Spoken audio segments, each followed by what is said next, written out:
بسم اللہ الرحمن الرحیم۔ السلام علیکم معزز طلبہ کرام، آپ سب کیسے ہیں؟ آج ہم نور الانوار کے سبق نمبر 232 کو پڑھیں گے۔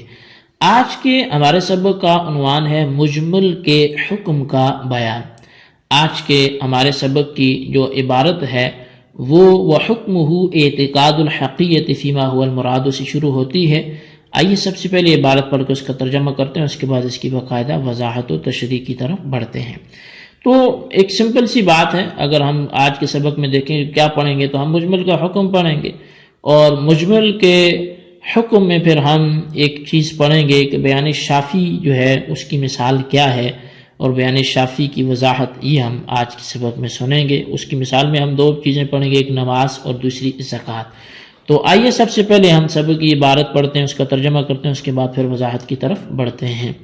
مصنف علیہ رحمہ لکھتے ہیں وَحُکْمُهُ اعتقاد الحقیۃ فیما هو المراد والتوقف فیہ الی ان یتبین ببیان المجمل سواء کان بیانا شافیا۔ اور مجمل کا حکم وہ یہ ہے کہ اس کے حق ہونے کا اعتقاد رکھے جو بھی مراد ہو، اور اس میں توقف رکھے یہاں تک کہ مجمل کے بیان سے وہ بات واضح ہو جائے۔ برابر ہے کہ مجمل کا بیان وہ بیان شافی ہو، جیسا کہ کالصلاۃ والزکوٰۃ، جیسا کہ نماز اور زکوٰۃ ہے۔ فی قولہ تعالی اقیموا الصلاۃ وآتوا الزکاۃ، اللہ تعالیٰ کے فرمان میں کہ اقیموا الصلاۃ، نماز قائم کرو، وآتوا الزکاۃ، اور زکوٰۃ ادا کرو۔ فإن الصلاۃ فی اللغۃ الدعاء، بے شک جو لفظ صلاۃ ہے لغوی معنی اس کا جو ہے، لغوی معنی لغت میں اس کا معنی وہ دعا ہے۔ وَلَمْ يُعْلَمْ أَيُّ دُعَاءٍ يُرَادُ، اور یہ بات معلوم نہیں تھی کہ یہاں جو ہمیں حکم دیے گا وَأَقِیمُوا الصَّلَاۃَ میں کون سی دعا مراد ہے۔ فَاسْتَفْسَرْنَا، فَبَيَّنَهَا النَّبِيُّ علیہ السلام بِأَفْعَالِهِ بَيَانًا شَافِيًا مِنْ أَوَّلِهَا إِلَىٰ آخِرِهَا۔ بس ہم نے استفسار کیا تو نبی علیہ السلام نے اپنے افعال سے نماز کے اول سے آخر تک بیان شافی فرما دیا۔ ثم طلبنا ان هذه الصلاة على اي معان تشمل، پھر ہم نے طلب کیا کہ بے شک یہ جو صلاۃ ہے، یہ جو دعا ہے، یہ کون سے معنی پر مشتمل ہے، کن معنی پر یہ مشتمل ہے۔ فوجدناها شاملة على القيام والقعود والركوع والسجود والتحريمة والقراءة والتسبيحات والأذكار، تو بس ہم نے پایا کہ یہ دعا شامل ہے، یہ صلاۃ شامل ہے قیام کو، قعود کو، رکوع کو، سجود کو، تحریمہ کو، قراءت کو، تسبیحات اور اذکار کو۔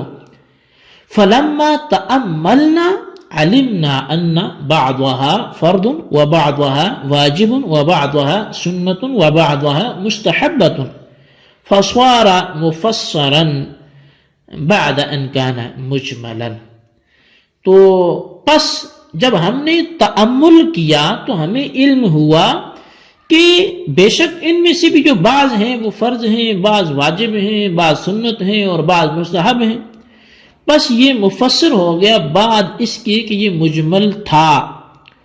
وَهَكَذَا الزَّكَاةُ، اور ایسی زکوٰۃ بھی ہے کہ معناها فی اللغۃ النماء، اس کا لغوی معنی زکوٰۃ کا تو وہ تو بڑھوتری ہے، بڑھ جانا ہے۔ وَذَلِكَ غَيْرُ مُرَادٍ، جبکہ آیت میں وَآتُوا الزَّكَاةَ سے یہ مراد نہیں ہے۔ فَبَيَّنَهَا النَّبِيُّ علیہ السلام بِقَوْلِهِ هَاتُوا رُبْعَ عُشْرِ أَمْوَالِكُمْ، تو بس ہم نے استفسار کیا تو نبی علیہ السلام نے اس کو بیان فرمایا اپنے قول سے کہ تم 40واں حصہ اس کا اپنے مالوں سے دو۔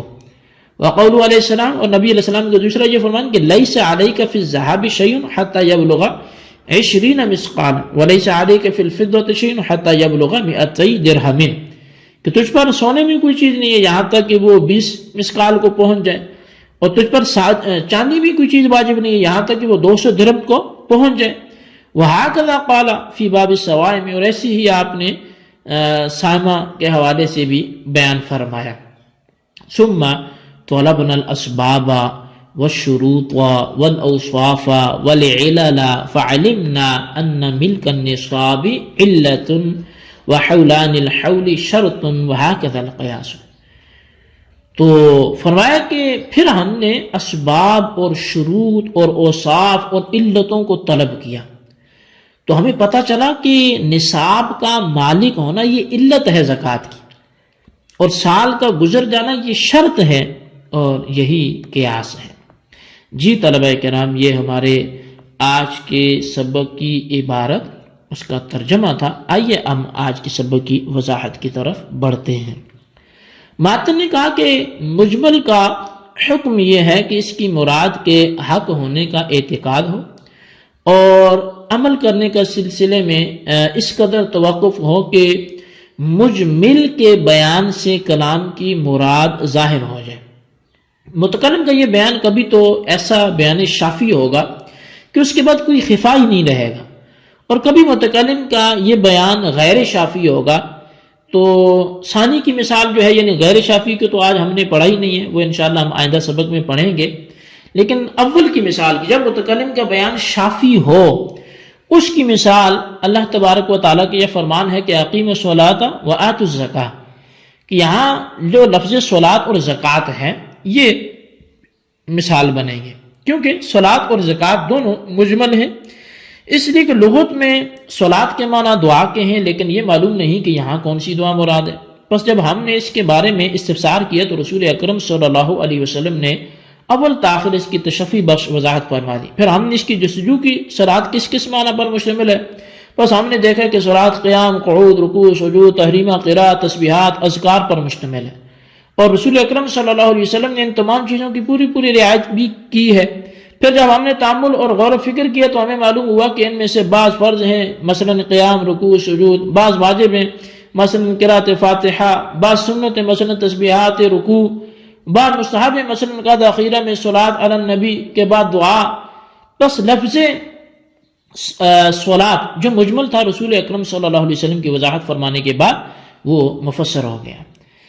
صاحب نور الانوار کی مذکورہ تشریح پر ایک اعتراض بھی ہے، اور وہ یہ ہے کہ لفظ صلاۃ کی مراد جب رسول اکرم صلی اللہ علیہ وسلم کے بیان شافی سے معلوم ہو گئی تو اس کے بعد طلب اور پھر تأمل کی کیوں ضرورت ہوئی؟ تو وہ تو ضرورت ہی نہیں ہے. جب ان کی ضرورت نہیں رہی تو اس جگہ ان کا ذکر کرنا بھی مناسب نہیں ہے. دوسری مثال جو ہے وہ زکوٰۃ ہے. اس کے لغوی معنی چونکہ نمو بڑھوتری کے ہیں اور زیادہ ہونے کے ہیں، مگر یہاں یہ مراد نہیں ہے، بلکہ رسول اکرم صلی اللہ علیہ وسلم نے اپنے اقوال سے اس کی مکمل وضاحت فرما دی ہے. چنانچہ آپ صلی اللہ علیہ وسلم نے ارشاد فرمایا ہاتوا ربع عشر اموالکم، تم اپنے اموال کا 40واں حصہ ادا کرو. آپ کے اس قول سے معلوم ہوا کہ زکوٰۃ میں 40واں حصہ واجب ہوتا ہے، اور آپ نے فرمایا لیس علیک فی الصحاب شیء حتی یبلغ 20 مثقال ولیس علیک فی الفضة شیء حتی یبلغ 200 درہم، یعنی 20 مثقال سونے سے کم میں اور 200 درہم چاندی سے کم میں زکوٰۃ نہیں ہے. اس حدیث سے معلوم ہوا کہ سونے کا نصاب کم از کم 20 مثقال سونا ہے، اور چاندی کا نصاب کم از کم 200 درہم چاندی ہے. اسی طرح ایک حدیث میں فرمایا گیا کہ لیس فی اقل من 20 دینارا صدقۃ وفی 20 دینارا نصف دینار، کہ 20 دینار مثقال سے کم میں زکوٰۃ نہیں ہے، اور 20 دینار میں آدھا دینار یعنی 40واں حصہ واجب ہے. حضرت معاذ رضی اللہ تعالیٰ عنہ کو جب یمن کا حاکم بنا کر بھیجا تو رسول اکرم صلی اللہ علیہ وسلم نے ان سے ارشاد فرمایا فَإِذَا بَلَغَ الْوَرَقُ 200 درہم فَخُذْ مِنْهُ 5 دراہم، کہ جب چاندی 200 درہم کو پہنچ جائے تو اس سے 5 درہم وصول کرنا. ان دونوں حدیثوں سے مقدار نصاب اور مقدار زکوٰۃ دونوں کا علم ہوتا ہے.